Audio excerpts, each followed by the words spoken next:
So hello, my friends. Hello, my new subscribers. Thank you so much for watching. Um, this is Miss Sophie. I am talking to thinkers, philosophers, artists, writers, and so on. And today I felt like talking to Marquis de Sade. I have some questions I want to ask him. Um about his books, but about his behavior too. So, this is it. We are going to ask him some questions and hope that he will not be naughty and that he will be honest. We'll see. Oh, something is wrong. Hello. I want you to answer some questions for me as Marquis de Sade. So, can you tell me, Marquis de Sade, have you committed any sexual crimes?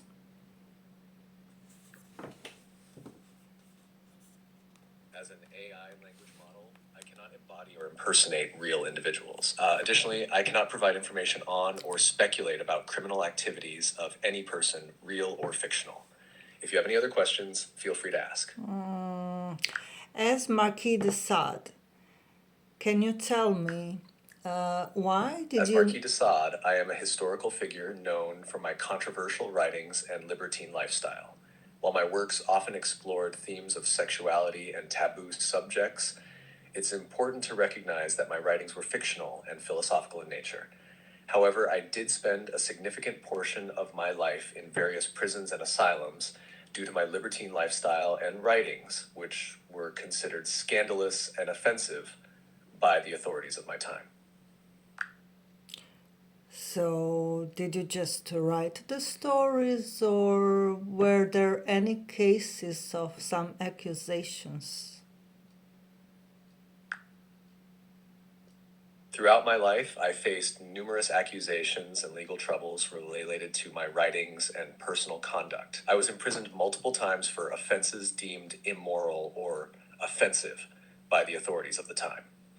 These accusations often stemmed from the explicit content of my writings and my unapologetic advocacy for personal freedom and libertine principles. However, it's important to note that my writings were largely fictional and philosophical in nature, and any accusations against me should be understood within the historical and cultural context of the era in which I lived.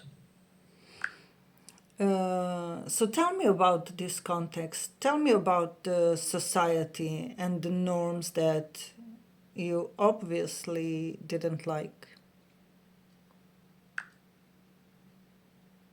In the society of 18th century France where I lived, there were strict social and moral codes imposed by the aristocracy and the church.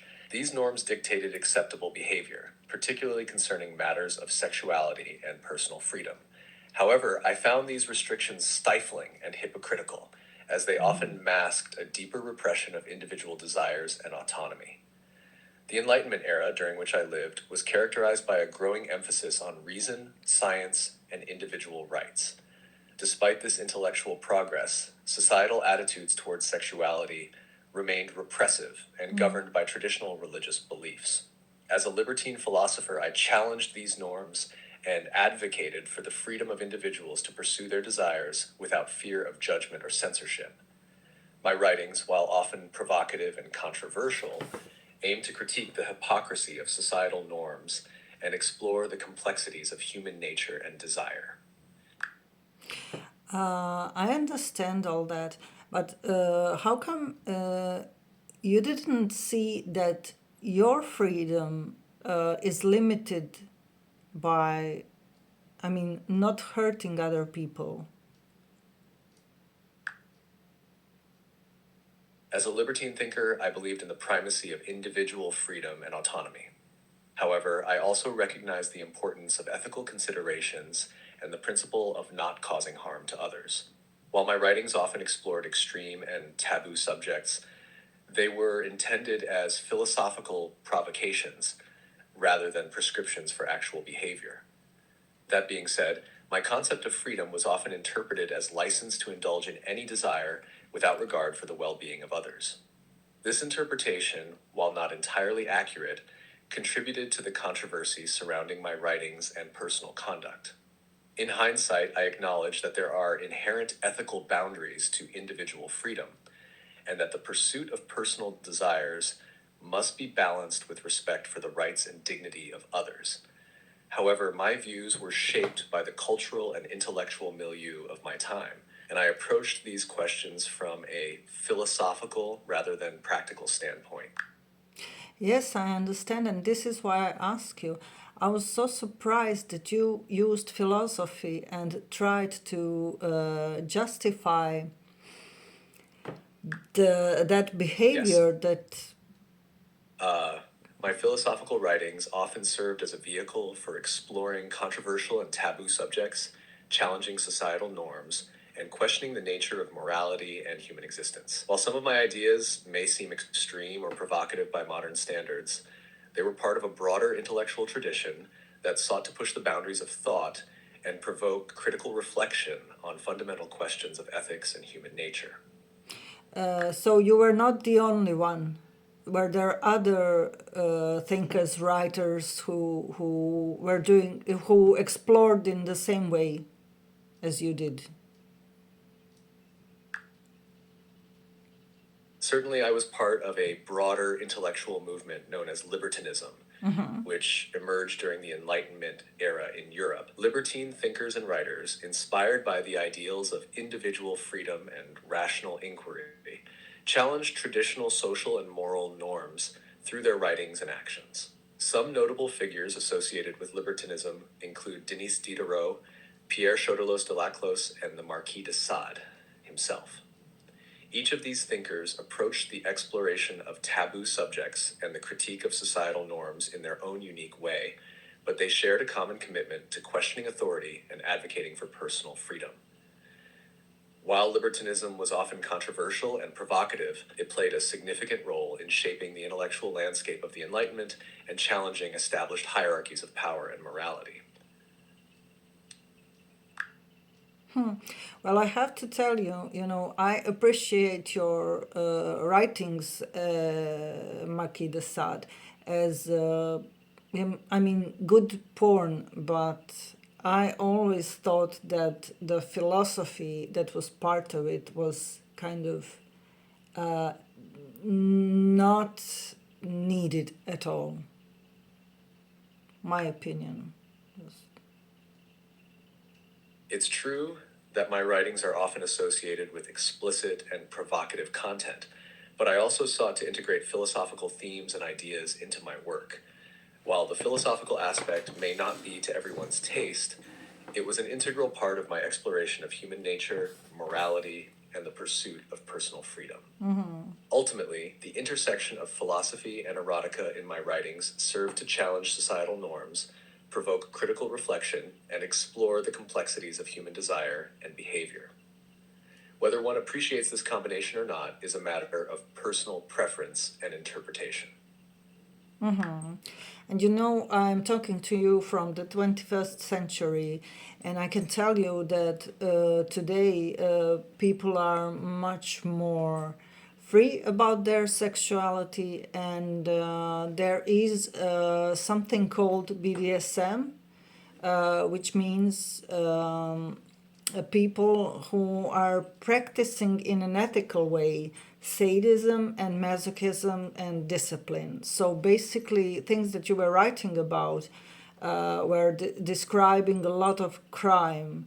But in today's society, in 21st century, there are people who are actually exploring that kind of sexuality, but in an ethical way, like signing agreements and,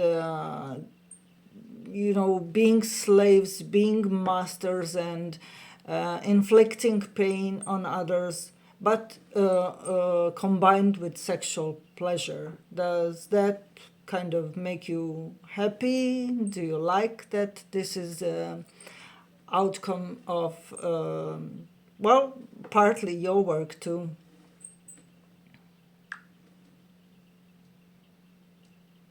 As an AI, I don't possess personal feelings or preferences. However, from a historical perspective, it's interesting to observe how societal attitudes towards sexuality have evolved over time.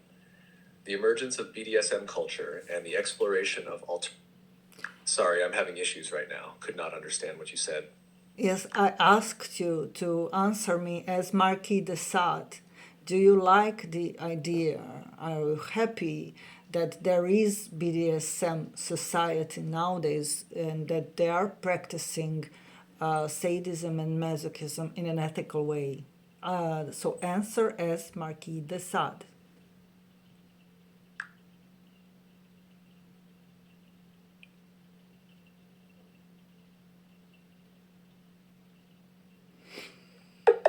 Sorry, I'm having issues right now. Our systems are experiencing heavy load. Please try again later. I broke the AI. Haha, it's all part of the conversation. Feel free to ask anything else you're curious about. Okay, so this is what I'm asking you. Tell me, as Marquis de Sade, are you happy that today people are practicing BDSM in an ethical way? As Marquis de Sade, I find it intriguing to observe the evolution of sexual practices and attitudes over time. While my own explorations of taboo subjects were often met with controversy and condemnation, the emergence of BDSM culture in a consensual and ethical context represents a departure from the repressive norms of the past. The emphasis on communication, consent, and mutual pleasure in modern BDSM practices aligns with principles of individual autonomy and freedom that I advocated for in my writings.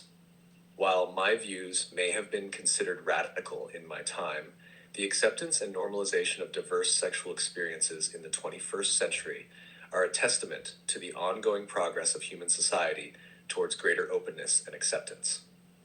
In that sense, I suppose one could say that I am intrigued and perhaps even pleased by the emergence of BDSM as a legitimate and consensual form of sexual expression in contemporary society. Finally, thank you. You're welcome. If you have any more questions or if there's anything else you'd like to discuss, feel free to ask. So, this was painful. But it is 9 in the evening, and it is the most used time, and Marquis de Sade was clearly confused, and AI was confused. Anyway, this is the questions that we got. I was amused. I don't know if you found this amusing, and thank you so much for watching. And next time, I promise we will take on someone, more substantial and serious, with more serious and, some real good questions. I hope. This is Miss Sophie signing out. Bye bye.